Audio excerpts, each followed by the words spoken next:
And I'm back. As usual, it is time for adorable lesbians. Not that I'm biased or anything.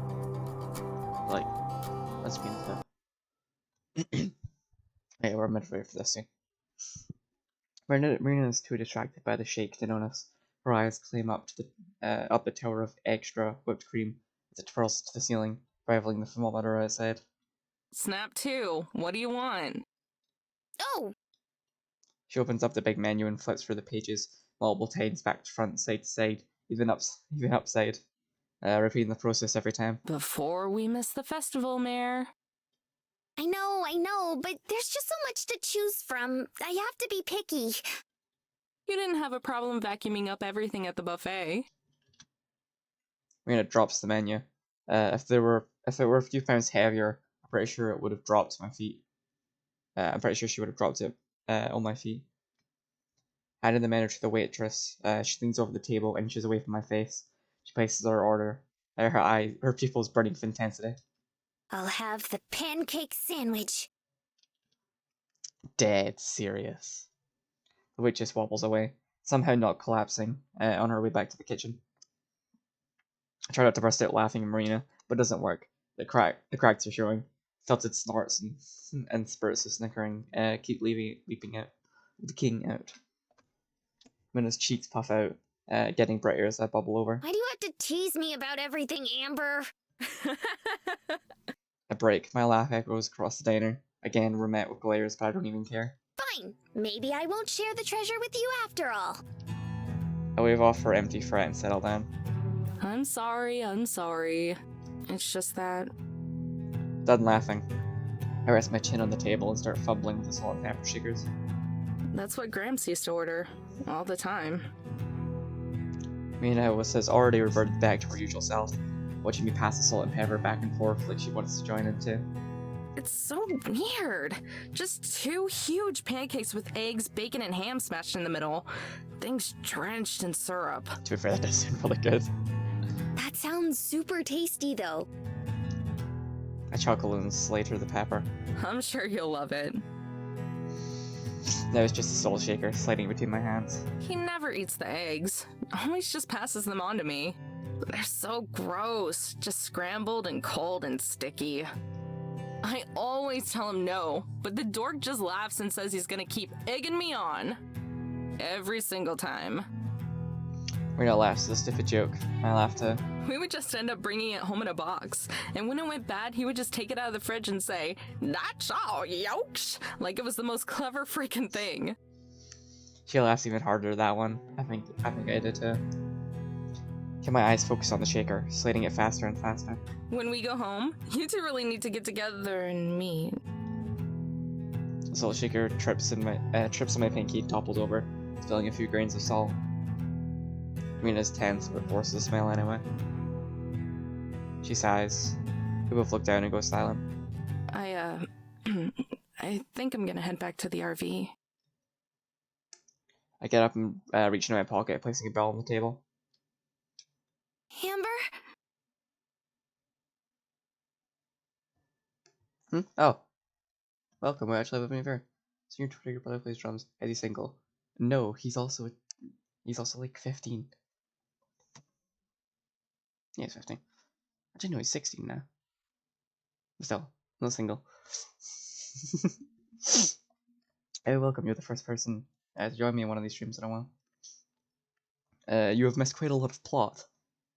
Basically, these two adorable girls that went on a treasure hunt. They got together. There's some beautiful slow burn romance. The girl on the left's grandfather died. It was basically like her only guardian. And now they're gonna go to a music festival. Don't worry, I'll be fine. Just need some time. Leaving Marina behind, I walk out of the diner. Blazing hot tears streak down my face as I stumble through the motorhome. I'm choking. There's nothing I can do to stop it. How could I forget, even only for a second? Am I really that heartless? I want to throw up. I can barely stand. streaking down all the tearing down all the magnets on the fridge as I trip over my own tears. The next thing I know, I'm falling into bed, and even though I land on its stiff concrete springs, I still feel like I'm falling. The ceiling is getting further and further away as I sink deeper. I jerk myself up, faced with the photo that has comforted and haunted me for so long. For a second I smile again, too. Then I remember and it just fades away as quickly. Tears start flowing again, harder than ever before. I curl up in a ball and bury my face in my knees. It doesn't help much with my crying, cover the shame, or even make me feel any better. I just cry. Cracks have been forming for a while now, and I've shattered. I'm not sure if I'll be able to glue myself back together. It never occurred to me just how hard it would be when he was gone. Growing up, I wasn't just his responsibility, we were each other's responsibility. How many credit cards did I max out in those last few months? Even after he told me to stop, I kept pushing. Bank calls, doctor's calls, middle of the night ER visits, everything. But nothing helped. Nothing. I tried so hard, but in the end I had to watch my best friend, the only person who had ever wanted me, wither away. He held up his end of the bargain. For every discovery, every stupid heartbreak, every fight with Ma, he always took care of me, and always just loved me. I couldn't hold up mine though. I failed. Even now, I keep finding holes in everything I did. I could have found a special hospital. I could have read up more on new forms of medicine too. I could have, but I didn't. And now he's gone. My pants are damp. They've been soaking up all my tears, and I don't even care. I just want my grandpa back. Motorhome door opens and brushes again against the outside wall, followed by soft footsteps that creak along the floor. Marina. I try to act quick, sneaking a few final sniffs before wiping away my tears, but it's no use, they just keep trickling down. She appears in the hallway. I turn away and drown out the sobs with my hands. It's so embarrassing, she shouldn't have to see me like this, but I don't think I can muster enough composure to ask her to leave without breaking down. Marina reaches out for me, drenched with worry, but realization sets in, and her eyes soften, reflecting a dark sense of genuine empathy and love. Silent, she sits down next to me and wraps her arms around my head. Before I can squirm away, cradling me on her lap, she caresses my hair and cheek with the tip of her finger. My crying stops as I process it all, feeling nothing but her softness embracing me. Mina begins humming gently and breathing. I recognize the song instantly. It's from Grandpa's favorite tape. She probably doesn't even know the significance behind it. I've never told her, but she remembers it. After all the time I've looked at it, she remembers it. The tears came back, but quieter this time. She kept humming regardless. It's a little choppy, her voice breaks off in some places due to lack of air, but I adore it all the same. I cry and I cry and I cry, letting myself go for the first time since it happened, all while listening to her hum, heading in my warm, soft bubble of Marina bundled tight around me. Right now, she's the most important person in the world to me. So much warmth, I don't just feel moved. I feel a resounding sense of something even more special than that, and I want to build on it. Turning around, I work my way up and kiss Marina's neck. Humming caressing stops, this time I move to her collarbone. She winces back, tensing up, I pull away. For a moment, I feel like crying again, this time a different shade of guilt, but Marina looks back at me and smiles. I stare back, but she gives a short nod and cranes her neck out. Then, with a nod of my own, I lean back in, returning to her neck. Hey, yo, where's this going? Where's this going? Okay, we're gonna fade to black. I'm just... hold on a second. For no reason at all, I am going to... For absolutely zero reason, I'm gonna save right there. And definitely not come back to it after I'm done shooting this game. Definitely not. Anyway. The glow from the half-open skylight creeps in from above and shines down a strand of light onto the blanket. It divides the bed in two and slowly spreads across the room, casting off the morning shadows. My palm is warm and sweaty, moving my fingers, revealing my hand is still interlocked with Marina's. She never let go. I turn over and face her. She's still sleeping.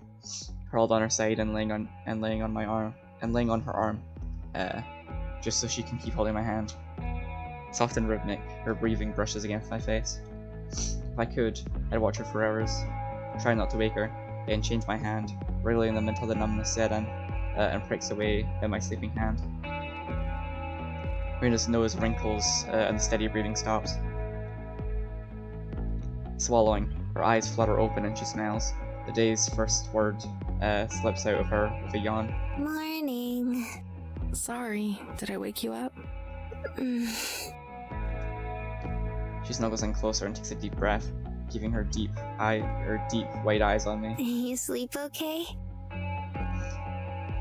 After the fire wave, Marina seemed unsure for a bit. But when I look at her now, none of that is there anymore. She's completely trusting. It's a little terrifying that I gained that trust so fast, especially since we pivoted around each other for so long. That kind of trust, that kind of responsibility, it's a very special thing. I had it with Gramps, and now Marina has gave me the same thing too. From taking her to a gas station, finding treasure, even fending off weirdos, she's put her trust in me to be responsible for all of it. Sometimes I wonder if I deserve it. Sometimes I have moments where I don't know.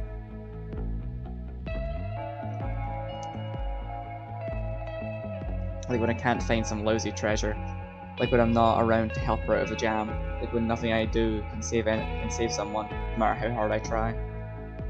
Like when I just can't function, like last night. Marina picks up on my silence, her expression fades from trust to concern. Something wrong? Nah, it's all good. Slept fine. I lean over to kiss her forehead, but pull back halfway. Ripping off the blanket, I leap out of bed and stretch. Marina turns to crimson red and eeps, throwing the covers over herself as her clothes from last night lay in a heap across the room. I dig through the cupboard and toss her a change of clothes before slipping into my own and beginning our morning routine. We got a big day ahead of us. Assuming traffic isn't crap, we should be in Palm Springs by late noon. She peeks out from the blanket and grabs her clothes. And then the festival. Almost. We have about a day to kill.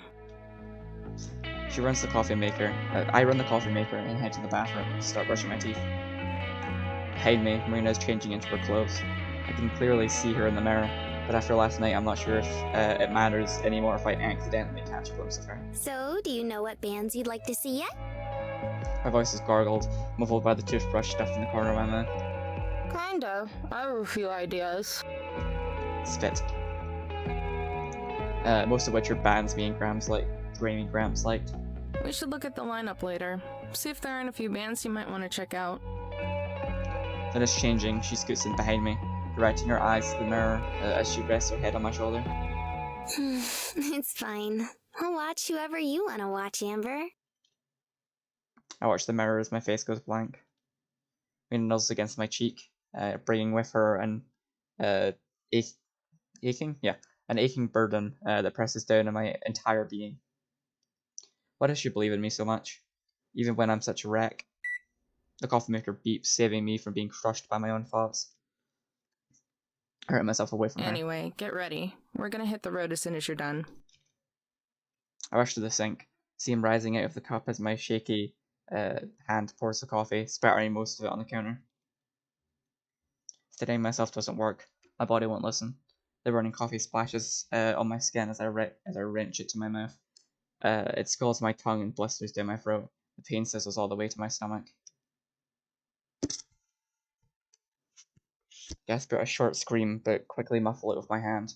With tears forming, I turn and make sure Marina didn't hear it over the running water. Once I'm sure, I wipe my eyes.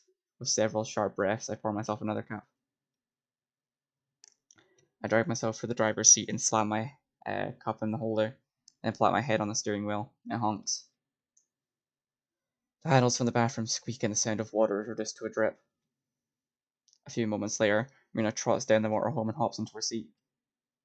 I jerk up my head. All set. Yep. But... are you sure nothing's wrong? Forcing a smile, I turn the key and put the RV into drive. Don't worry, everything's fine. Just a little tired. Marina studies me for a few seconds, then shrugs and looks at the window happily staring at the giant thermometer outside. I pick up Gramps' favorite tape and put it in the player, still staring at Marina. Frowning, I catch a glimpse of myself in the rearview mirror. Please don't hurt her, please.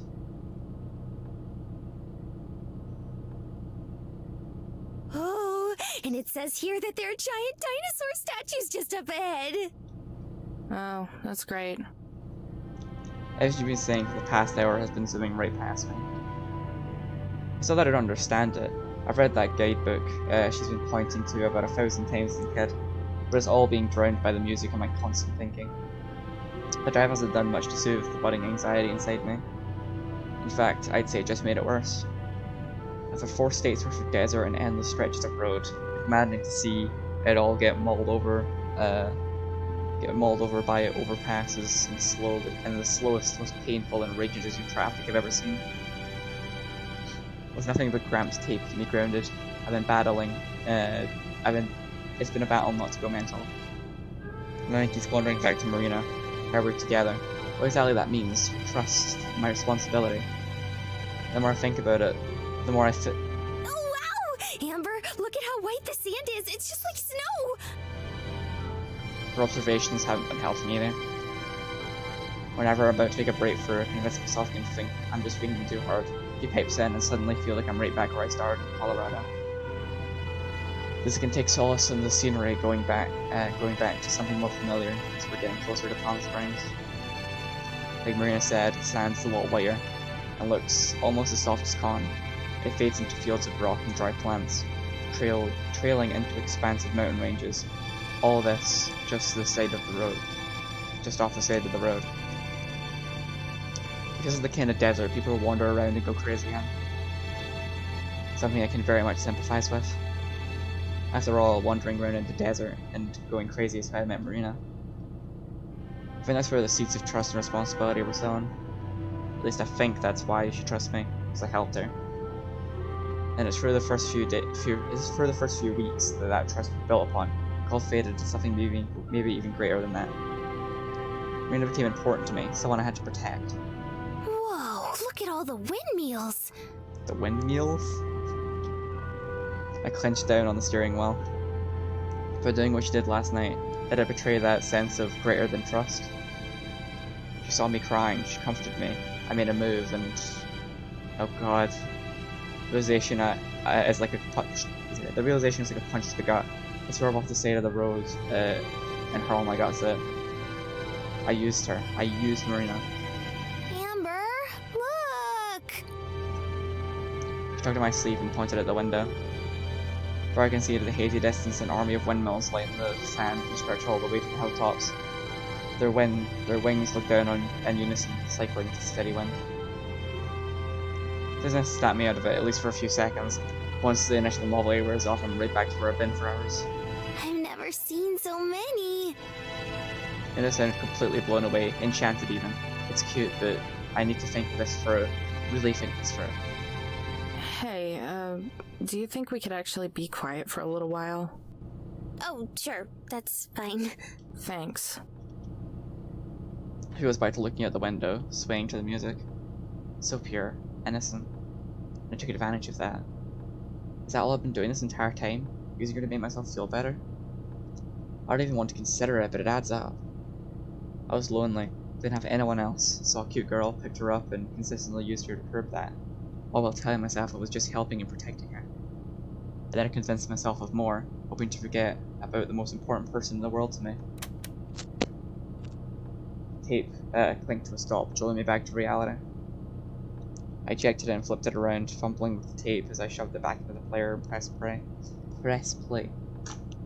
It started off the same as always, the same static, the same first note, everything. But soon the audio starts to slip, like something is sliding on the tape. Music jarbles into something distorted and ugly, speeding up, slowing down, and going backwards all at once. I finally push the eject button over and over, but it's too late. The deck spits out the tape, a string of tattered ribbons tangled around it. Marina's too captivated by something outside to notice it happen, but I feel all of it. Tears start to well deep inside me, but just morphs into fury. Check it out! That mountain still has snow! God damn it! Shut up! As if the universe were conspiring against me, a deafening explosion blasts in front of us. Tremors shake the motorhome, We bounce in our seats as I grip the wheel and pound on the brakes, swerving out of traffic. Our hearts almost collide. Gasping for air, Marina turns to me for answers. Damn it, not now! I tear off my seatbelt and rush outside. Smoke rises from the engine, tearing into my lungs as I open the hood. Ah, shit! Marina runs to my side, waving away the smoke. Her jaw drops. Oh my god, what happened? What do you think happened? The engine blew! I punt the bumper. I leave a small dent. Like my numb foot is made of steel. What? But how? How the hell would I know? She flinches back but manages to put on a hopeful smile. We have some tools, maybe we can fix it. Laughing, I lean in and scoff in her face. Oh, you know how to fix the engine, Marina? No, but I thought maybe you could. Do I look like a mechanic to you? Marina wraps herself in the security of her arms and looks at the windmills. Their wings cast thick, brief shadows all over us. I just thought...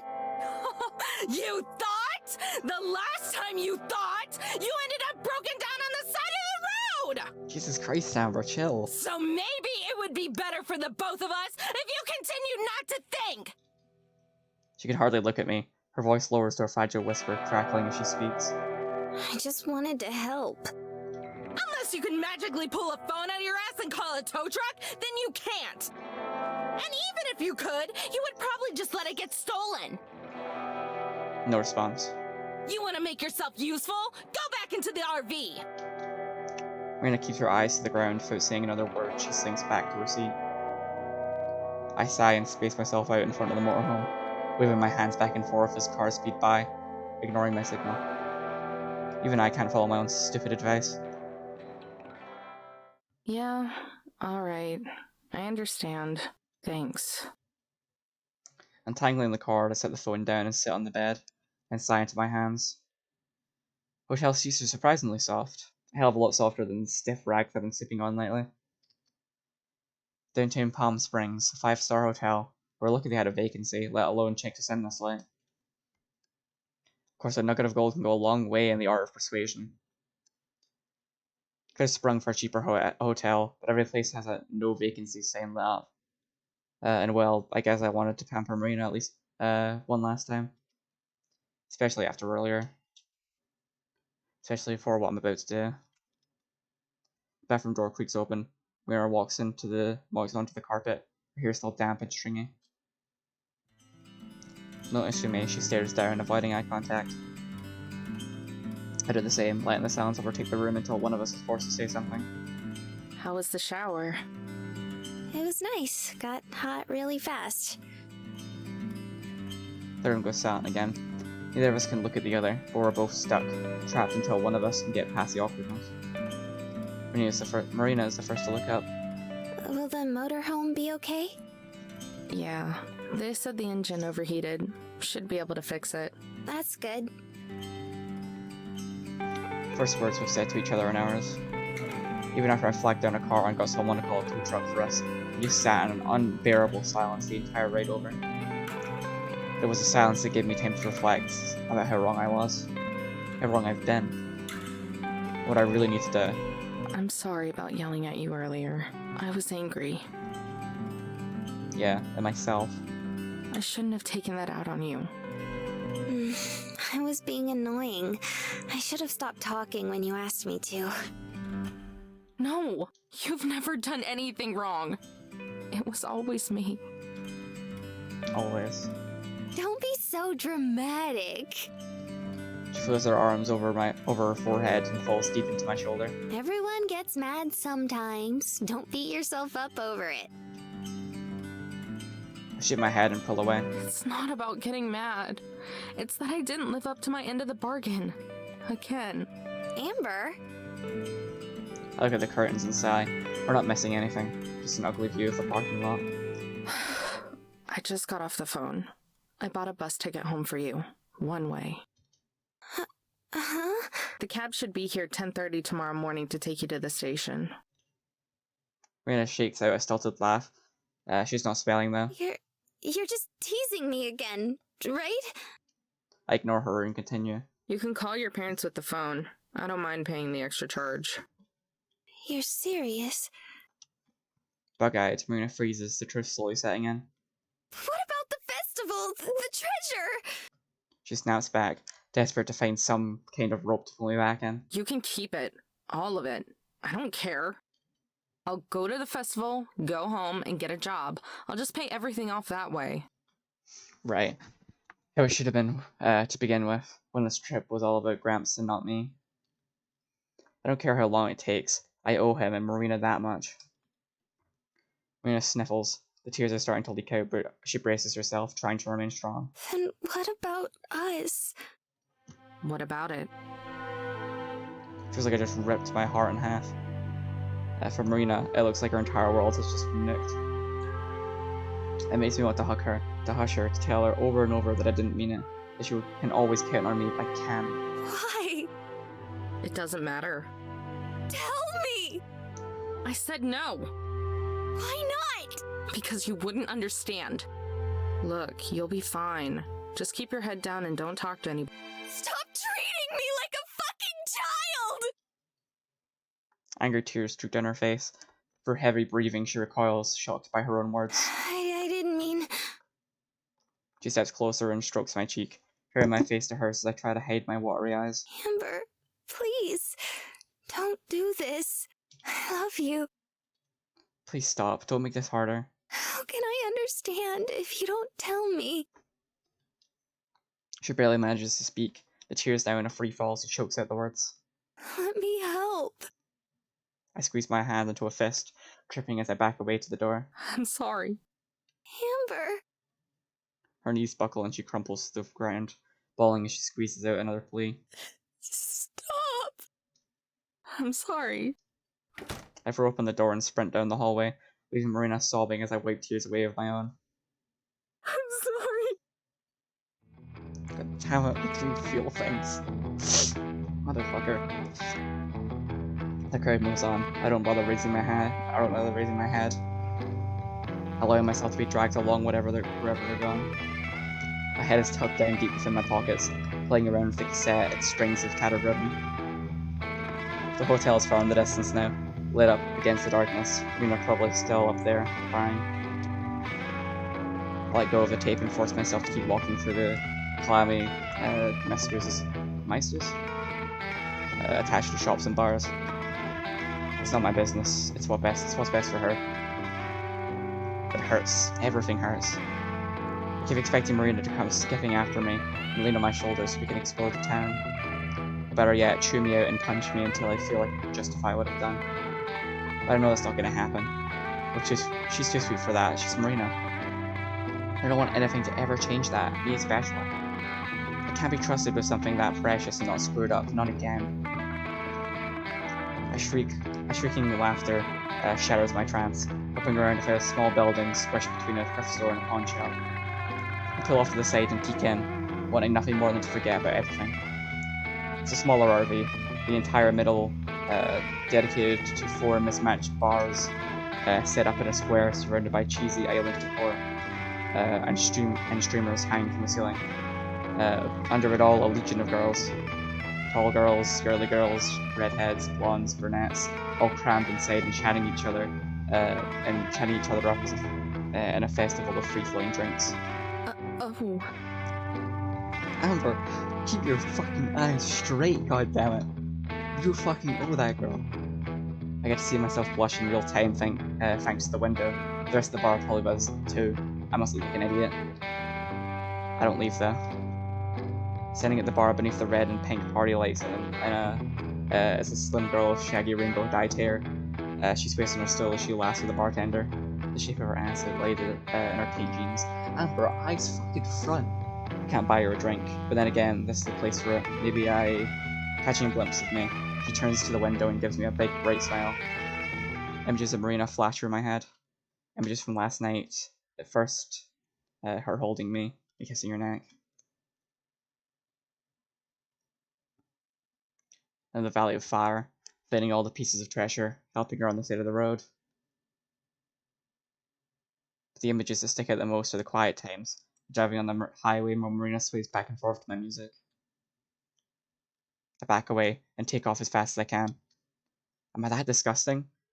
Was that all Marina was to me? I slapped myself. When it barely stings, I do it again, smacking myself so hard that the tear beads in my eyes. It's trapped myself so hard that tears bead in my eyes. Blinking them back, I swallow and keep running. One by one, the shops vanish behind me. The sidewalk thins, then disappears. Eventually, it's too dark to even see the ground. I'm running under unfiltered starlight. When I finally stop, my shoes are heavy with sand. I well over and suck in huge gasps of air. Force myself to look over my shoulder. I realize it's surrounded by sand dunes and rocky hill ranges. I left the city far behind me. My footprints prove that. The saguaro cacti are scattered at random, like sorrowful people brooding under this moonlight, their prickly limbs reaching for the sky. I settle my breathing and listen to the clouds, to the sounds of the desert. A gust of wind stirring the dry air, crackling yelps of a coyote, whimsical horns and hypnotic guitar strums of faint ska music. Wait. No, I really am disgusted. Spinning at the horizon, I catch a glimpse of an unmoving light. It's faint and alone, but it's definitely there. Assured by some masochism harbored deep within me, I follow the light. The closer I get, the more I know I should turn back. My fears are proven to be right as I approach the sound. A black motorhome with stripes, just as hideous as the music blasting from it. With every screech of a trumpet, my ears bleed a little more. Every time the music plays the stupid, unchanging rhythm, I die inside. The worst part is something I've never even been subjected to before. Singing. You can call it that. Not from the song, but from a familiar brain-piercing wail masking over it. It's awful, like a dying siren trying to reel in one last sailor. Covering my ears doesn't help.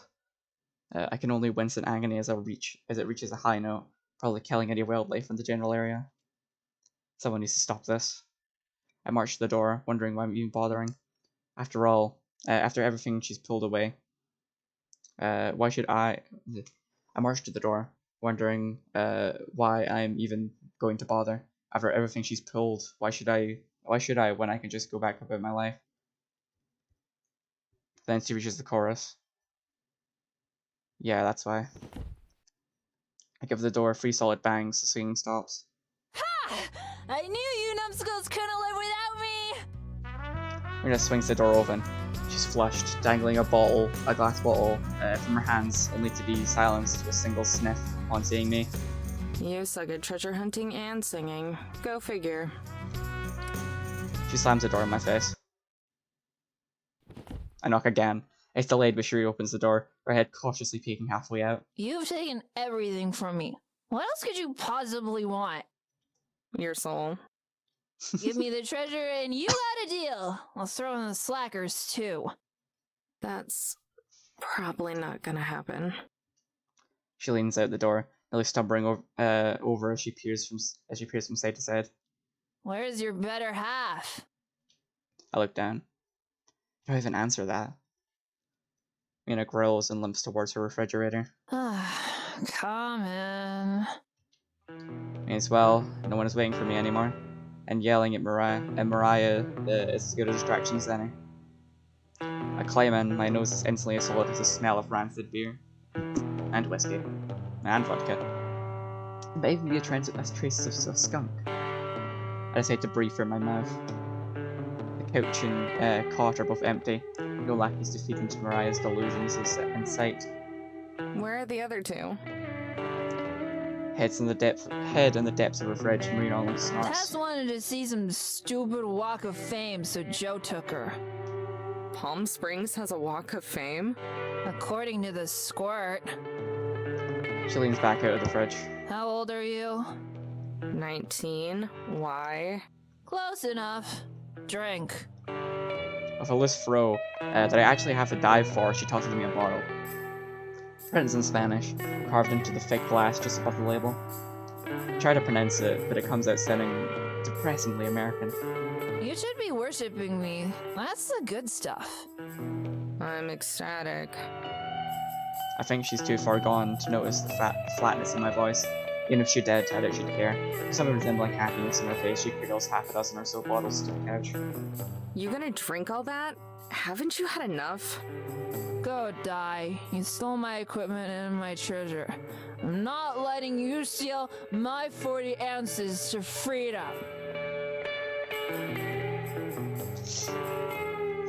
I shrug and flop down beside her. Marina drunkenly reaches for the remote, misses it twice, then switches off the music and hurls the remote across the room. Finally, thank you. I hate ska. Mariah snarls at me like a toothless piranha. It's reggae, you uncultured brat! She slumps back down. This guy's okay too. Uncultured. You were the one who wanted to blow up Shiprock.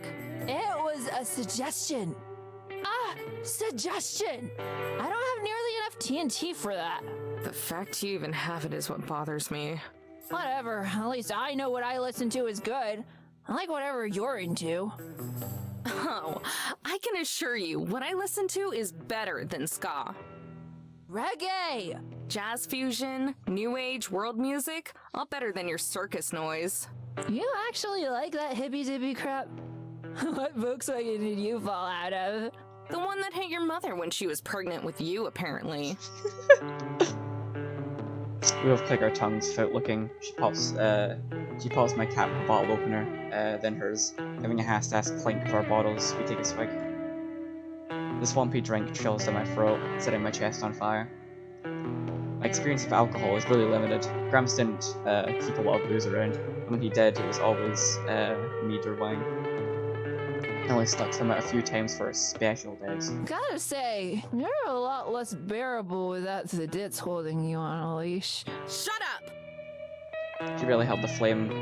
She barely held the flame to the fuse, but a single word is enough to make something inside of me go off. Don't you talk about her that way! She's a kinder, more caring person than you'll ever be! Marina scrunches her nose. Like my outburst didn't make any sense to her dumb, drunk face. That's not a very high bar. She's not wrong, but couldn't she have at least tried defending herself? I groan and let my blood simmer down, but not before spitting out one more shot of venom. Whatever. It's not like you're any better. You're a mess without the other two keeping you in check. Hey!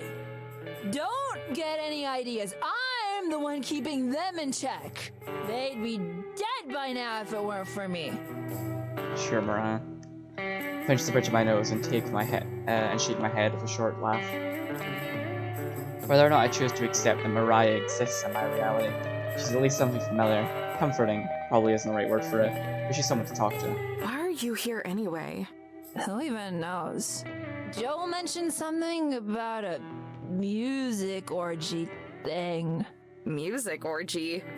You mean the festival? Yeah, that. Huh.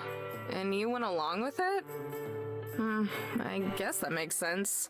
You guys are a thing, right? Building up from a bunch of snorts, Marianne bursts out laughing. Me and that slacker wouldn't be a thing if the planets collided, wiped out everything, formed a mega planet, and we had to repopulate. Why do I get the feeling this exact scenario has been playing out in her journal multiple times? Besides, there's more important things to focus on. Or at least, She looks at the drawer again and glares at me. there were. I had the temptation to laugh in her face, take another gulp. So nothing, huh? You grew up with someone and don't feel the tiniest thing for them? She takes another swig, but this time just giving the dry wall a blank stare. If he's still single in 10 years, maybe I'll marry him out of pity. I bet she'd marry the treasure in a heartbeat, though. Probably do more than just marry it. What about you and the Dips? Aren't you two going to the music orgy together? Her eyes narrow. I'll kill you if that's what you're using my treasure for, by the way. I don't answer. Look at my now near empty bottle instead. What? You two have a fight? Something like that. I bet it was because of the gold. No honor among thieves, I'll tell ya. No, nothing like that. It's hard to explain. Well, I don't really really care, but go ahead and moan if you want. It's not any different than what you usually do. I look at Mariah. She doesn't seem particularly interested in downing more beers than anything. She's a maniac. That has always been, and still is abundantly clear. She probably would tear apart the entire Southwest if left unattended. Hell, maybe even the entire nation. She's no Joe. No way she could hold up an actual conversation. No way she could accidentally offer some good advice. No way she'd feel any sympathy. Still, I feel like I can vent to her. Not trust her. Not for all the RV chases and games of blackjack, but then. She doesn't care. And maybe that's what makes it so appealing. I stay silent and stare at the ceiling, mulling over everything that happened, searching for the right words. Words I couldn't even give to Marina. I said that I don't care! Not that I'm willing to wait all night so you can steal my time, too. Just give me a minute. I'm not really used to this. Taking a deep breath, I look past Mariah. I'm willing to let her see my shame. A single shred of pride I have left snaps, and I let all the weakness come fumbling out. I met Marina a little after my grandpa died. He was My chest tightens. my best friend. My parents didn't want me, but he did. He raised me in that motorhome. He didn't have to, but he took care of me anyway. Marina sips on her beer, listening in silence, no snarky remarks or diluted rambling. So when I was a kid, I decided I was gonna take care of him too. Gratitude, you know? Gratitude for a lot of things. His love, his acceptance, the music. I stay full of laugh. God, the music. The goof could spout random trivia about the weirdest music, bands you've never even heard of. But I loved it. And I loved him. It sounds dumb. A little girl feeling responsible for some full-grown geezer. I didn't care, though. I wanted to prove how much he meant to me. And that's how it worked for the longest time. But then he got sick. I followed down the beer and reached for another one. Marina shoves her hands in front of me and pops off the cap, right as the next cycle of heartbreak starts closing in. I whisk back the bottle and force it down. Soapy foam rushes to the top and spills over as I pull it back. Marina only shrugs. That festival, he was the one who bought those tickets. It was gonna be our trip. That didn't happen. I failed at my job, but I could at least take the trip for him and try to make up for it. Then I met Marina. A smile slips onto my face. Despite everything, even just saying her name makes me feel cheerful. She was really cute and needed a ride, not to mention oblivious. Maybe it was just instinct, that I wasn't gonna let someone so innocent fend for themselves in the desert. I didn't plan on sticking around for long, but when we found the first part of the treasure, I don't know. I told myself I was gonna stick with her because I had to pay off Gramps' hospital bills and funeral. But the truth is, I stuck with her because it felt like it was a second chance. I could do some good. Help and protect someone who really needed it. And the closer I got with Marina, the more I felt like she was my responsibility. But even more than that, when I was with her, My voice cracks, trembling under the weight of my words. I was happy. It was like Gramps was never even gone. Then I remembered he was, and I completely shut down. Marina tried comforting me, but I just took advantage of her. When I woke up, I realized that's what I'd been doing this entire time. I was never protecting her. I was just using her to cope with Gramps. So I bought her a ticket home. She yelled and cried, but I did it anyway. I didn't just fail Gramps. I made this trip about me, and I hurt Marina. I don't deserve to be happy, and I don't deserve her. Soaking in the silence, I blink away at annoyed, watery speck in my eye and fight back a few sniffles. You done? Yeah. Mariah polishes off the rest of the drink and slams it down, rattling the other empty bottles on the table. Stacking her lips, she stretches her neck. Each bone cracks one after the other, sounding off in a sounding off in a delayed trail. Then she turns and speaks. You're a dumbass. I pause. Excuse me? You heard me! Mira launches herself at me. I wince as her breath streaks out.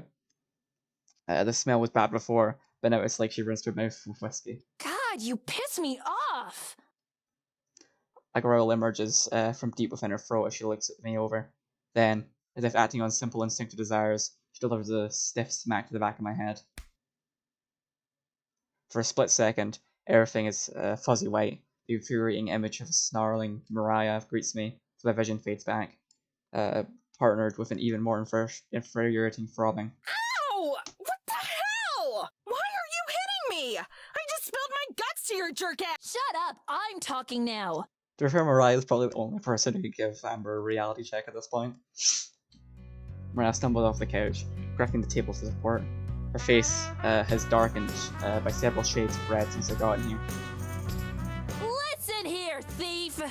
Dead is dead. Your dear old granddad ain't crying up in heaven because you decided to do some bride in the back of his RV. Her words burn right to their fiery core. I can't believe I ever thought I could count on Mariah. Where do you even get off saying? I said shut up! Get over your snooze fest of a sob story. You got the girl and you got my treasure. But no! You can't be happy because of some stupid phony sense of obligation! And that's another thing! Her voice gets louder as her words get sloppier, slipping and sliding over each other. I couldn't get a word in even if I tried. All I could do is listen stone faced as the lashing keeps on coming. Who the hell do you think you are? What gives you the right to be some self-righteous guardian? You don't look after people because you have to prove yourself. You do it because... She stops and scratches her head. I lean in, my breath frozen by anticipation as she tries to decode her own logic. Because you just do. Okay? I swear, that annoying complex of yours is gonna smother you and everyone else. Mariah grabs another bottle and swings it straight down on the sharp corner of the table. The cap somersaults through the air. By the time it lands, she's already chunked most of it. But I used her. That's right. Obligation, second chances, complexes. And that move to anything. Because all was said and done, I used Mariah to get myself happy. You call that using? Give me a break. I use those slackers all the time. That's using. And you know what? Who cares? That just used you to find the treasure, didn't she? Hell, if anything, you probably don't use her enough. I'd feel like a real jackass if some dumbass were calling me all the time and all I could do was sit there. People use people all the time. That's what makes them family. Mariah takes one last swig of her beer. With a glint of sadness in her eyes, stares into the empty bottle. So if you're gonna hate yourself, find a reason that doesn't suck. Her face smirks from red to a sickly green. The bottle falls from her hand and onto the floor as she rocks side to side. Like a sailor that's lost their sea legs. Hey, you don't look so good. For a quick moment, Mariah's cheeks blow out, then just as quickly she swallows. I'm fine. Just need to drink it off. She wobbles back to the couch and collapses next to me. Neither of us speak. Mariah groans, holding her stomach as she feels around for the bottle opener. Look at the pile of empty bottles building up on the table. What happened to not caring? I don't. I just prefer my treasure not being in the filthy hands of an idiot. Did I just get chewed out by Mariah? Even worse, did some of it actually make sense, or is it just a booze? Unable to spare the energy out to lean forward, she stretches her arms out. Her arms way out for another beer, but I catch just in time and grab a hold of her hand. You need to quit! You've had way too much! Eat me! She slaps my hand away and snags 2 more beers, shoving one of them into my stomach. You're an idiot, but whether or not you want to keep being one is up to you. I don't know. I need to think about it. Mariah rolls her eyes. Dumbass. Nothing she says burns anymore, but it only stings with the audacity of truth. getting over it, letting Marina in, really letting her in. It's just not that easy. It's never been that easy. But if I don't put my hands on my thigh, I squeeze the outline of the cassette. Mina raises out her beer and grunts, sighing. I raise up mine and we clank them together. Jerk ass.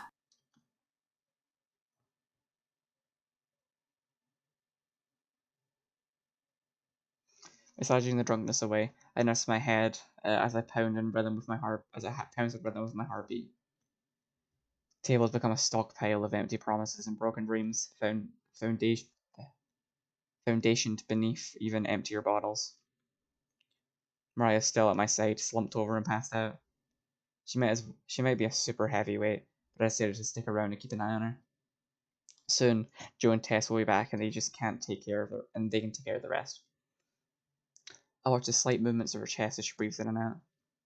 Seeing her so quiet is eerie. It's hard to believe there's still a person underneath all that yelling and obsessiveness, but there she is. People use people all the time. That's what makes them family. It sounded gross and awful, but those words have been echoing inside me since she said them. I used Marina to cope. There's no denying that. But Mariah used Marina to use me to find the treasure. If that's true, why don't I feel used? Why did I always feel genuinely wanted by her? She relied on me. Is that using? That's all I ever wanted to feel like she could. That's all I ever wanted her to feel like she could do. Her trust was the most important thing to me. No matter how much I wanted it, I knew I didn't deserve it, because I felt like I was betraying Gramps and would just drag her down with me. What about her, though? Marina was furious when I left, but she wanted to understand. She wanted to help. I wanted her to rely on me, but maybe she wanted me to rely on her too. Reaching into my pocket, I pull out the cassette and hold it in the palm of my hand. The sight of the ribbon all torn and tangled doesn't choke me up or ignite a bitter explosion of anger like earlier. While it does serve as a numbing reminder of all my regrets. Her wording was off, but Mariah was right. I never let myself rely on Marina. From the very start, I was always treating her like a kid, never as an equal. No wonder she got upset. She wanted to do as much for me as I was doing for her, but I would never let her in long enough for that to happen. Of course she wouldn't say no if I made a move. It's the only opportunity she had.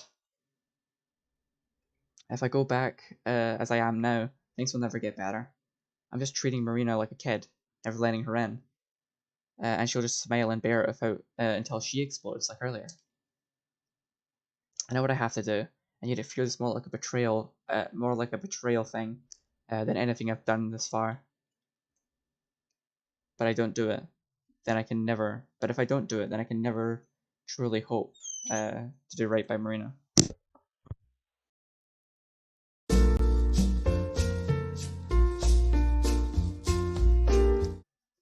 Sorry, someone walked in for a second. I stagger to my feet. Turning around, I take one last look at Mariah, forcing to take off her bandana and lay out on her side. In another life, maybe you would be my type. Then I walk to the door, take a deep breath, and step outside. The night sky is deep and clear, embedded with a rich blue draped over the glow of the constellations. Its light is all that guides me as I sludge my way through the thickness of the sand, wandering from Mariah's RV with a destination of nowhere. Finally, I've gone far enough, where the haze of the city can't be seen and where the distance to mortal homes can't be gauged. I'm alone. For the first time, I'm truly alone. Free from the treasure, free from the festival, free from the responsibilities, free from you and Marina. Sitting down, I sink into the sand and look up at the stars. Remember that time in Wyoming? When we camped out on the Great Plains? The whole sleeping under the stars thing seemed like the coolest idea ever to little me. You were so excited to teach me about the constellations. Didn't matter that you sucked at astronomy, you just kept mislabeling them. I made sure to read up on them later, by the way. That was the Big Dipper, not Hal's guitar. But that's okay. I still got a kick out of it. Besides, that's not the type of thing I expected to learn from you anyway. What I really remember from that trip was the s'mores. Pretty sure you only liked them burned because you were so old. Really stuck with me, though. Can't have s'mores any other way now. I think I may have converted someone else to the burn side, too.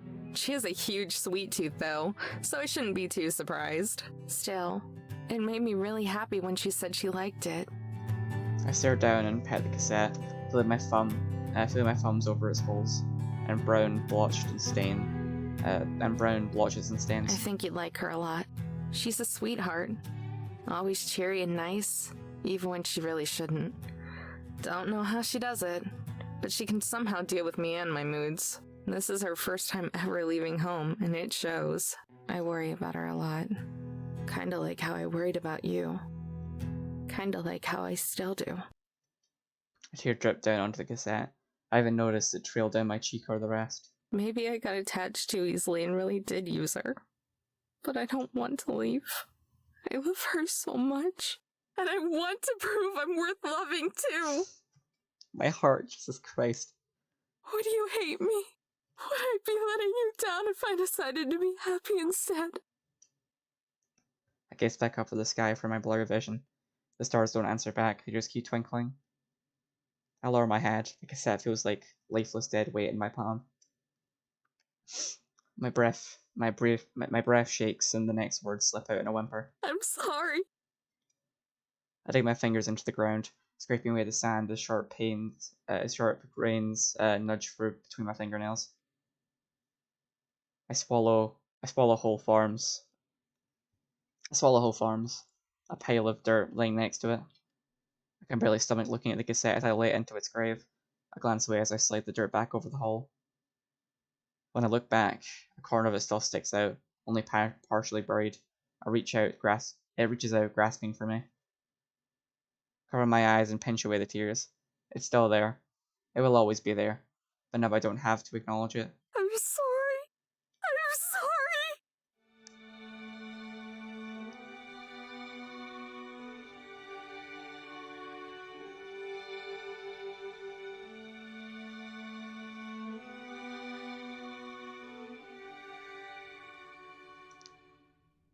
God damn it.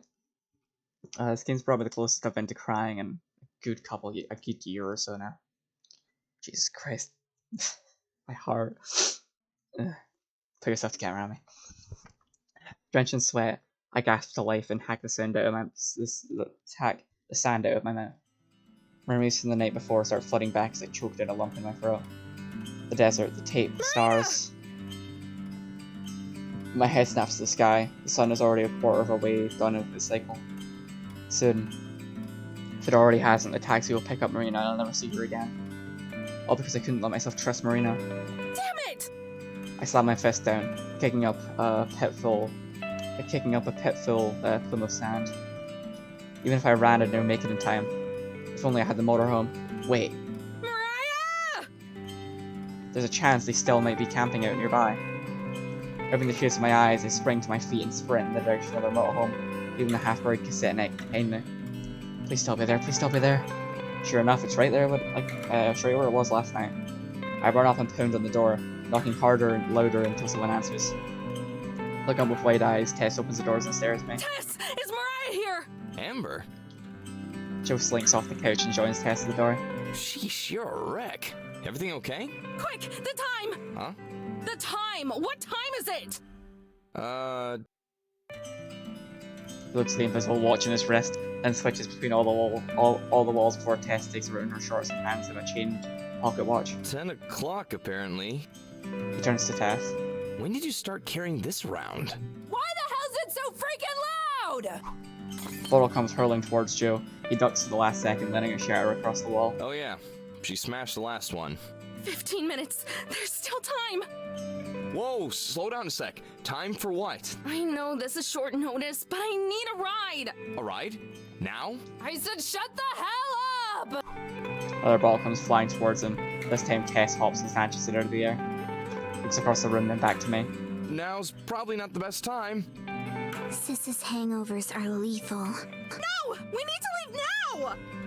Do you not remember what I said I'd do with the jumper cables the next time you— Nursing her forehead and lifting up another bottle, Mariah stomps over, only to freeze when she sees me. Mariah, I need a ride. Please. You were right. I made a big mistake, and if I'm not back at our hotel in 15, I'll never see Marina again. Motorhome falls silent, all eyes on Mariah. Her face is blank, unreadable compared to all the crazy looks scowling all the crazy looking skills she usually wears. Finally, she speaks. All right, let her in. I'm really sorry, but you know how she... Wait. For real? Mariah closes her eyes, takes a long, deep breath. Before I change my mind. Joe and Tess shoot each other surprised glances, then shrug. Well, what do you know? Miracles actually do happen. The desert heat has thawed her icy heart. Yeah, just shut up and get ready. I hop in. The other two scurry around, batten down the hatches, strap shut all the cupboards and shelves. Grabbing her bandana, Marina ties it around her head while I shuffle around and try to spit out a thank you. So, I should probably... We're all set. I'll take the wheel. Joe rushes past us with the keys. Mariah trips him and snags it from his hand. No way! You drive like an old man. I'll drive. No, I drive like a normal person. You just happen to drive like a maniac. Besides, you're hungover. It'll be fine. Come on. They both dart over to the front row, to the front seats, and the RV roars to life. Tess, hair the dog. Tess nods and runs to the fridge, grabbing a bottle that looks like the ones from last night, except that one has a picture of a devil on it. She tosses it over to her sister, who showcases the same catching talents as her. Now that's what I'm talking about. She slams the bottle in the cup holder. Mariah sticks out her head out the window and backs up the motorhome. Joe shakes his head, placing the devil's brew at the nearby water bottle while she isn't looking. You're going to need to hang on tight, by the way. Huh? Why? My questions immediately answers them, flung against the couch. Tess's small frame crashes into me. It doesn't hurt as much if you relax your muscles. Poor baby. The RV speeds forward, license plate wind chime dings in a chaotic disunion as the bottles and cans roll across the floor, flying together wherever they meet. Even the table is seesawing back and forth. Look out the window. Mariah flies onto the road, cutting off an entire lane of traffic. The RV hits the ground and bounces. I manage to keep my head from bashing the pot above me, but Tess lets herself get tossed around, rolling across the floor of the trash. There she goes. So where exactly am I going? The hotel downtown. You'd have to be stupid to miss it. Remember who you're talking to here. Hotel? You didn't spend any of my treasure on that, did you? Mariah glares back at me, oblivious to everything on the other side of the road. I might have used a nugget to bribe the manager. What? I'll kill you! Save the cat fight for later. There are more important things to focus on right now, like the road. The road will always be there, Joe. My treasure won't. Treasure or our lives? I think everyone here already knows the answer to that one. I had Tess do the math. The treasure's worth more than any of you. Watch out! A big rig comes speeding towards us, blasting its deafening horn. The last second, Mariah swerves into her lane as the truck barrels past us. Motorhome himps a bump and bounces up again. Unprepared, poor Joe's head hit the ceiling, ducking the light from his eyes. If I squint hard enough, I could see his soul drifting away from his body. Sis, I think Joey's dead. About damn time! He was getting annoying! Tess saluted her fallen comrade. So it was the same one who's who died first. We zoom past the town's welcoming sign. It's not far at all now. Tess, what time is it? 10:12. Grit my teeth and glare out the window. Please still be there. Downtown comes into view. The strip of familiar stores and restaurants still forming. I start forming. Mariah races down the street, ignoring all traffic lights and pedestrians to leap out of the way and cars break into other We're lanes. almost there. Get ready! The hotel looms just ahead. Through the windshield, I can see Marina holding onto a small suitcase as she prepares to step into the cab. I leap to the door and swing it open. Air rushes through my hair. The motorhome is slowing down, but I don't The care. hell are you doing? I launch myself onto the street and tumbling across the burning concrete as the road tears against my skin. Immediately, I spring back up and dart towards Marina. Mariah screeches to a halt. Mariah screeches to a halt in the middle of the street, blocking anyone from driving through. The three of them hop out. Joe clutches his head as he stumbles out the door. Amber? Before she can get another word, I grab her by the waist before my lips against hers. She pulls herself away and glares at me for her puffy red eyes. I Flap my hands on her shoulders and steady myself as tears streaking my face. I'm sorry. I'm so sorry. Mina freezes. Then she slowly softens from a glare to a strain. I catch a lump building in my throat too. I thought you weren't coming back. I know. I was such a bitch. I didn't mean any of it. I love you so much. I just didn't want to hurt you. What? How could you ever hurt me? I was scared. The tears don't stop, the crying gets louder. I was afraid I was using you because I didn't have Gramps anymore. I lost my family. I always wanted to help you, but I think I might be the one who really needs help. Mina can't hold it back any longer. She starts bawling in my arms, hugging me as tight as she can possibly can. Dummy, I'm your new family. I don't care if you use me. I love you. I love you too.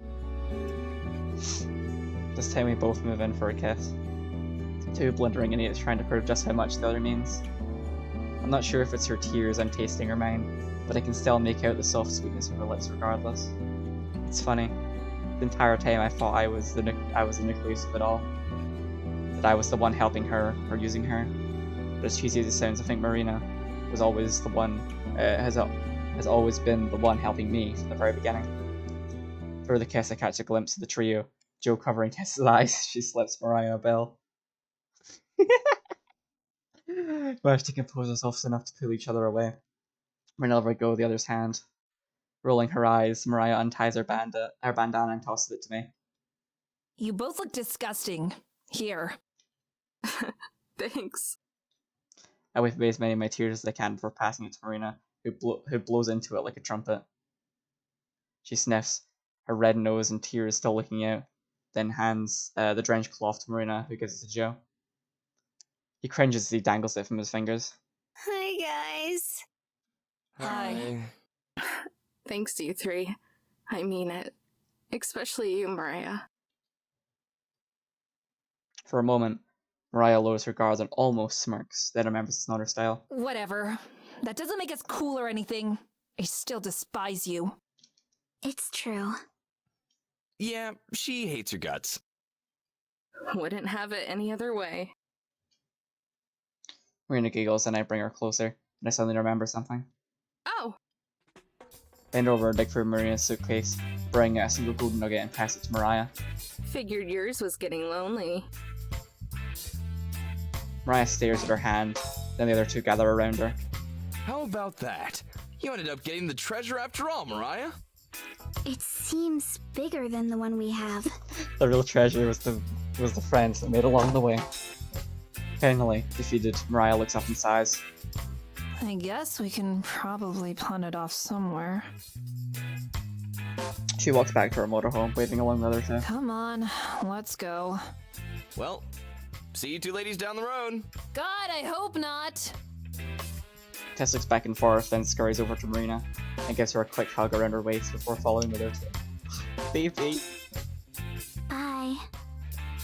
And with that, they speed off, leaving a trail of property damage behind them as they beep their loud ass horn into the distance. Marina and I are left alone, the cab long gone. Between small spurts of laughter, we foam away each other's tears, just happy to be together again. Hey, let's go pick up the motorhome. Yeah, She sniffs one last time. I'd like that. Fading light from the sunset wakes me up. After reuniting, the first thing Marina and I did is take a nap. We slept in the same bed, both of us too tired to do anything more than gaze into each other's eyes as we drifted off. Now, hours later, we're still in the same spot. One of Marina's hands clings to my shirt while she's pressed up against my side. Her breath, shallow and steady, is warming against my neck. I feel like I could stay here all day, or for a week, a year, whatever, just enjoying her closeness. Mina sighs in her sleep, shifting a little but not moving too far away. I watch her smell dancing on my lips. Nowhere we're gonna be able to sleep tonight after taking after taking naps this late. We could probably head out and go to the festival site a bit early. Beat the lines and get in, maybe end up closer to the stage. I see how she feels when she gets up. Gently, I extract myself from her grip and climb out of bed. To kill some time, I wander to the back and take stock of her supplies. Running low on bottled water, and could use some more snacks. The healthy kind, not the Marina selected tooth rotting kind. Also, we need to stop by a laundromat sometime too. Hell, we should probably go to a clothing store and pick up some more changes of clothes for Marina, since we're gonna be sticking together and all. That thought makes me happy. So happy I couldn't even I couldn't even if I couldn't stop even if I wanted to. I don't have to be lonely anymore. I can make these plans for two. When I walk back to the bed, still being careful not to disturb Marina, I notice something weird. It's gone brighter outside. No way. It dawns on me, literally. We didn't sleep for the day. We slept all through the night and into the next morning. Marina! I shout her name as I lunge across the bed to shake her. Despite my frenzy, she opens her eyes lazily. Amber? What's wrong? We slept way too late. We've got to get going fast. The festival's starting in just a few hours. Marina pats my head like I'm a naive kid. Amber, it's okay. It's not until tomorrow. It is tomorrow. We slept all night. Now her eyes are getting bigger, and right on me, and right on time, the sunlight falls across her face. Huh? Yeah, I move back, letting her sit up. we've got to go, or we'll be standing in line all day. She spishes her fists into her eyes and rolls out of the bed. I'm rolls up, out of bed. I'm up. Can you make some coffee, please? No prob. Gonna get ready. I nod. Marina Zombie shuffles over to the bathroom to brush her hair and fix her teeth. To brush her teeth and fix her hair. I set about preparing. Soon the warm smell of brewing coffee fills the air, as does the sound of running water. Both Marina and the coffee finish around the same time. Marina skips over to where I am and leans into my shoulder while I wrap an arm around her. Sorry, I shouldn't hold us up, huh? Nah, this is okay. Just for a moment. Then I pull away and grab a pair of mugs, passing one to Marina. I fill mine's up with steaming black coffee, then hand her the creamer and sugar. But Marina shakes her head. I'll try it how you drink it. Eyebrow raised, I pour a cup. You sure? It's a super acquired taste. Marina takes a sip and scrunches up her face in disgust. It's good. Uh-huh. No, really? She chokes on the next sip. You don't have to drink it black just because I do, you know?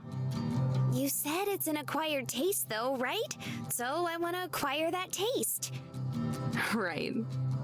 By the time I finish my first cup, she's only a quarter of hers. She gets halfway through it before she gives up and dumps in some sugar. I'll acquire it later. Of course. Will she perhaps your coffee? Pardon me. I go over to the cabinet where we stash the gold. Aside from those, there's one other small, brightly decorated box. Take it out and sit it on the counter. Marina hops over. Ooh, what's that? Inside are two wristbands made of soft fabric. There were entrance passes to the festival. Pass one to Marina. Hers. Gramps. The tenderness of what she takes it reminds me of when she first held the gold. Like if it fell, it would break. Like if it fell, it would break. Make sure you don't lose it, or you'll have to wait in the RV while I go watch. You wouldn't. I think about it for a second. Then I answer truthfully. Okay, you're right. But still. A little tag that hinges off the wristband. When it pulls it to tighten it. She then leans over and kisses my cheek. I won't. I slide mine on and tighten it as well, putting the box back in its safe spot. It's a lump in my throat over how I was supposed to be me and Gramps who went. Mina touches my hand and she smiles. I smile back. This is just as good though. Swallow my sadness because I can take over and lead the way. I swallow my sadness before it can take over and lead the way back to the front of the RV. You ready? Hell yeah! Let's get this show on the road then. Laura home grumbles as I turn the key, but the engine catches. I wait for a second to see if it's going to die, but it doesn't. But the whole thing shakes a bit more than I'm used to. Slowly I navigate the parking lot and back into the main street. It may be early, there's a lot of people out and about. Traffic is thick with a whole lot of people probably going to the festival. See, this is why I wanted to leave early. It's normally only a half-hour drive, but this is crazy. Think we're all going to the same place? Maybe. At least a few. Myrna laughs. What? I just think it's kind of funny that this has happened the whole time, with the treasure and stuff. Everywhere we go, it's like traffic jam after traffic jam. Yeah, you're right. Should be better after this, though. Yeah, it will be. We creep along until we reach a totaled car. Doesn't look like anyone was hurt, but it's the reason traffic is so slow. Once we get past, I can finally openly accelerate. First, an improved engine. The new improved engine pulled its weight. Everything is much smoother and quieter. Soon, the road to Idaho comes into view, so we're close to California and Arizona border. The festival is held just a few miles east of the town. As we get closer and closer, our anticipation builds. It's easy to read Marina, since she's bouncing and fidgeting in her seat. I'm more composed, but I feel it too. We glance at each other at the exact same time and grin. We've been doing that a lot lately. At last, the huge line of trees that bordered the festival grounds just stands just ahead. Take the exit and join yet another long line of cars heading for the parking area and campground. Guests carrying coolers, chairs, and camping supplies crowd the edges of the unpaved road, making us slow down. Finally, we find a spot and I kill the engine. Rena looks at me, waiting for me to say something. But I'm all out of cheesy speeches. So I just grab her hand and we both stand up. Let's go. The air seems to crackle with an electric anticipation. It's on people's faces and in the way they move, the energy like a wave that flows over them. We all share a feeling of excitement and of unity. Every single person here has been waiting for months for this day to arrive, and it's finally here. High tents and portable stages dominate the space around us. Between those and the trees and most of all the noise, you'd never guess the city and highway just a couple miles away. Drum beats and music chords float by as musicians do a few last-minute sound checks. They're barely audible over the sound of thousands of chattering voices. Folks of all different shapes, sizes, and colours mill around us. It's like social boundaries have been eroded. I think that's the sentiment Gramps would like. Idly, I use my thumb to trace a heart into Marina's palm. She breathes back, probably unaware of what the shape was, but understanding all the same. So, where do we go now? Now we go stand in line while they check wristbands and let people onto the grounds. It's gonna be a while. One more traffic jam, huh? That's right. One more. Yet if I hadn't been mapping the grounds in my head, it'd be impossible to get lost. Forward-looking staff are positioned every few yards, holding signs of arrows and directions. Like molasses, the throng of people that we've joined oozes down the trail. We all hold each other back, sheer number making for slow going. Nearly 100,000 people attend each year. What time does the show start? First bands are at like 11, but the ones we want to see are later in the evening. What time is it now? Use my free hand to shield my eyes as I stare up at the sky. Maybe 10:30? You didn't seriously just use the sun to tell time, did you? What, you can't? Not all of us were born in the wilderness, Amber. Hey, neither was I. Just raised in it. Besides, I checked the time before we got out. Okay, that makes more sense. I'll have to show you how to use the sundial sometime, though. It's pretty handy if you're ever lost in the woods somewhere. Right, because knowing the time would definitely be what I'm thinking about then. You should be. You'll want to know how long before it gets dark and cold so you can find shelter. I'll just ask you to do that. What if I'm not with you? Why wouldn't you be? I kissed her right then and there. After the past few days, I was a little worried that things would be awkward, silences and trailing off sentences. But no, it's like we've never fought, never argued, like I never blew up at her. That might be my favourite thing about Marina. There's a growing list of those. She really thinks I can do no wrong. I don't know what I did to deserve her, or even if I do, but I'm pretty dang happy with how it all turned out. The lines speed up once we actually hit the festival entrance and are rushed to the gates. A pair of attendants pat us down, so we're not carrying any drugs or weapons where we've gone through. Passing underneath a broad open display, we've officially arrived. Mina spins towards me and bounces on her heels. We made it! Hell yeah, we did. It's been a long journey. Think of everything we've done and all the places we've been, people we've met. I know all of those led us to this. I smell as I reach for her hand yet again, meeting it halfway since she's went for mine too. Food? Food. I haven't had a good meal in over a day now that I think about it. And once I do, I can't stop thinking about it. I lead the way to the food court, which is just a bunch of trucks and tents ranged in an aisle. Everything is for sale is greasy but delicious. It's the kind of food that'll stop your heart, but heal your soul. We pause at the closest truck to read the menu. Amber? Marina. Is that just unvoiced line? Amber? Yeah, they just have a random unvoiced line in here. Is that like a typo or something? It says they have deep fried candy bars. Nah, those are really popular at fairs and festivals. She gives me a I know you're making this up look that she's perfected. Yeah, right. No, I'm actually dead serious. Candy bars, pickles, snack cakes, you can get almost anything deep fried at places like this. Ever had one? No way.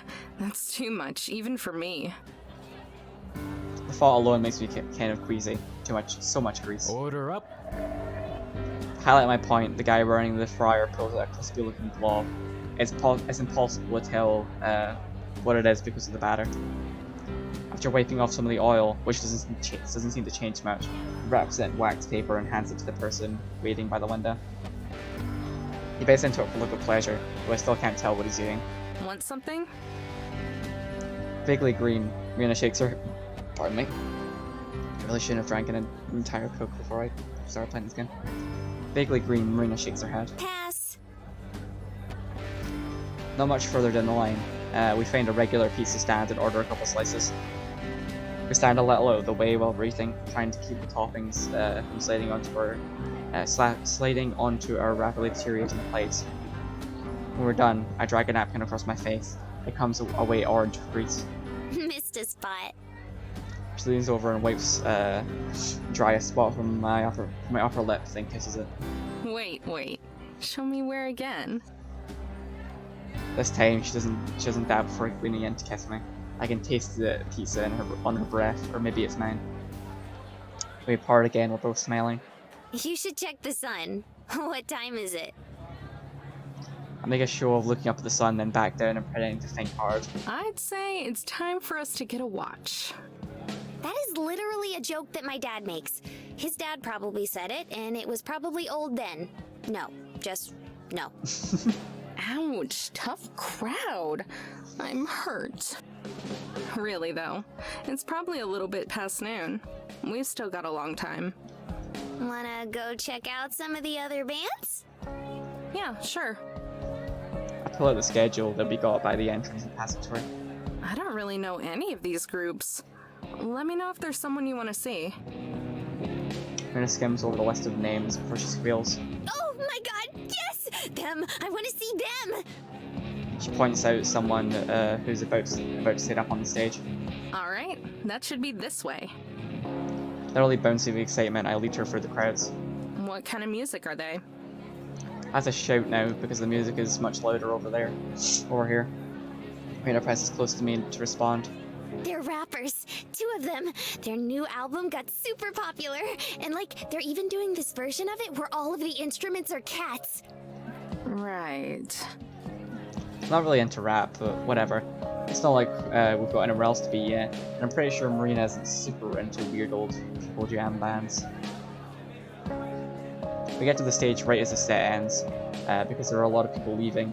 It's a bit like swimming upstream, but we managed to make it closer to the stage. How are you liking it so far? Which part? All of it. It's kinda crazy, but it's fun. I like seeing all the different people. Yeah, you get all types. bass booms from a speaker close to us. It's just playing a pre-recorded melody, but Marina sings along to a few of the songs.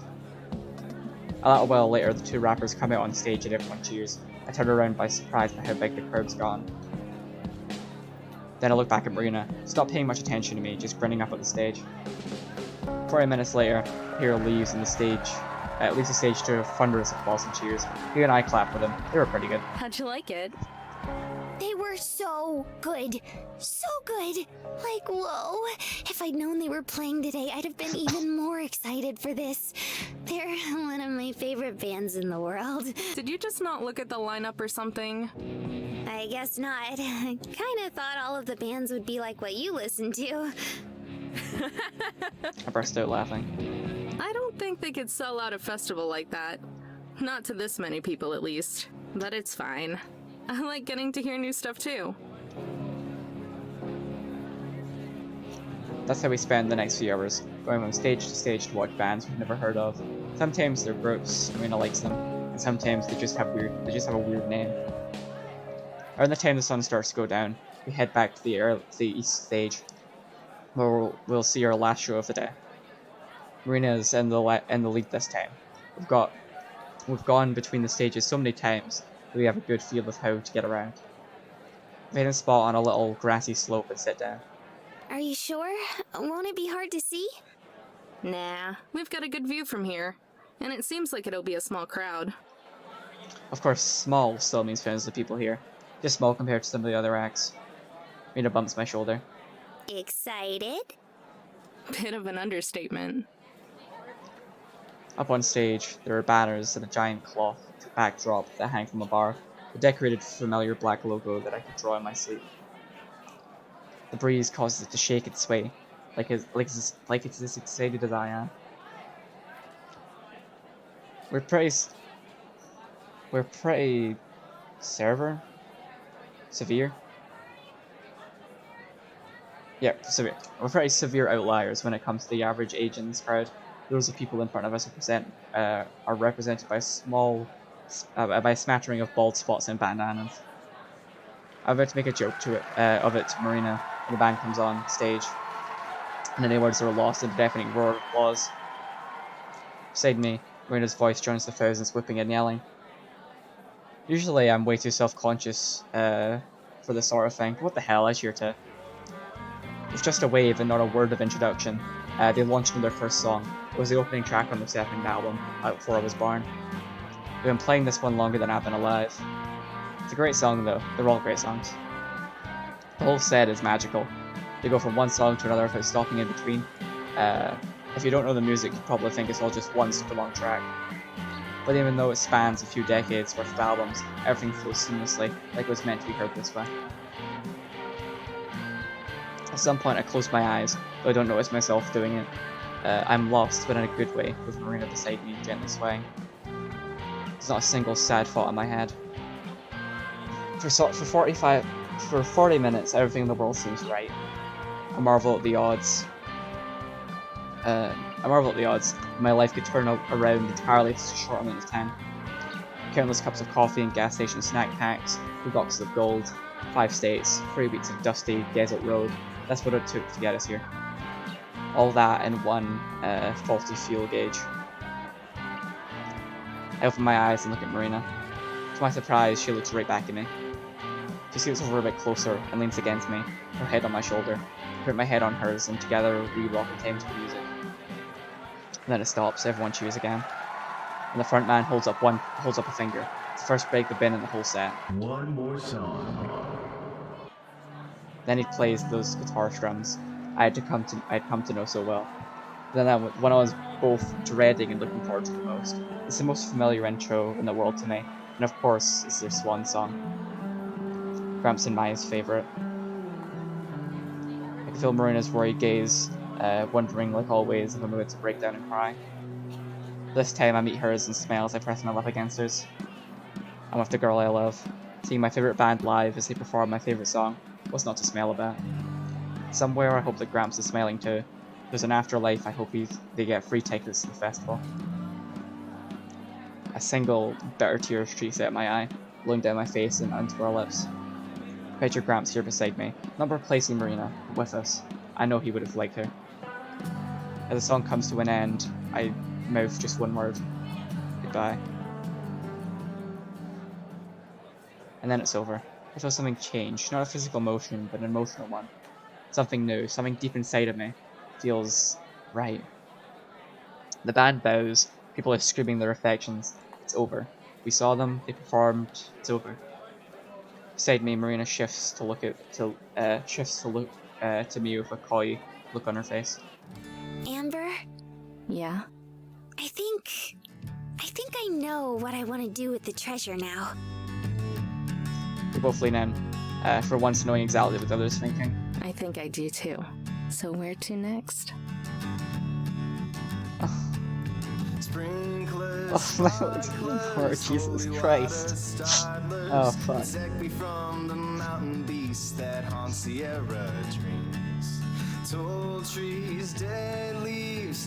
Oh fuck, I wish I could still cry, I'm being perfectly honest.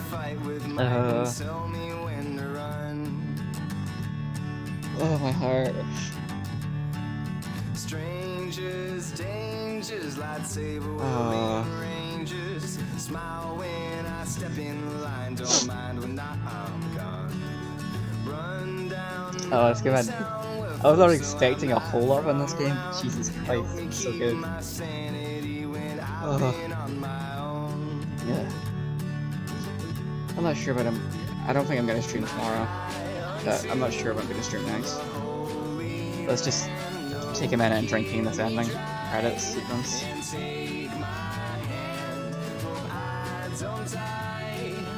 It was gorgeous, man.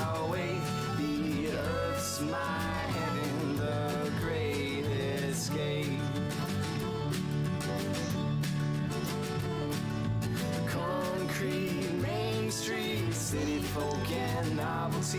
Make sure that I don't stay too long and keep it in one person through all the fucking backgrounds? Jesus Christ. That's ridiculously impressive.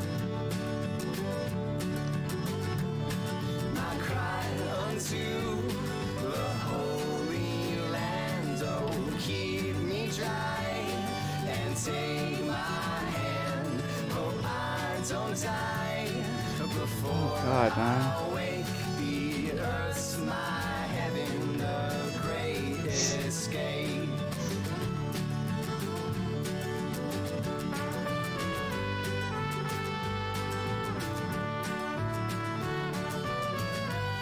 It's a good thing we were able to get tickets from that scalper.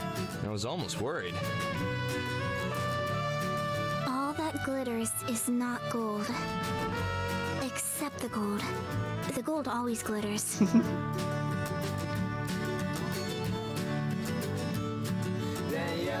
You know, I've been hearing talk about a government caravan that disappeared somewhere in Texas. It was apparently transporting a ton of cash. It's the weirdest thing, though. No one can seem to find it. What? And you're only telling me this now? You really are a slacker, aren't you? Come on, bozos. We've got some serious work to do. Every second counts. Sunshine, alpine, family, friends, and good times. Remind me why I'm doing what I'm doing. Amen.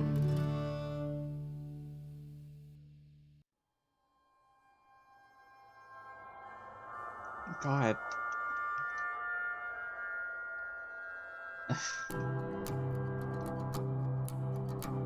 I just fucking floored, man. That was incredible.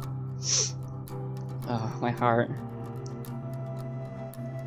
I'm gonna take some time to process. But that's the stream, kind of thing. I'll see you guys probably Friday. Bye.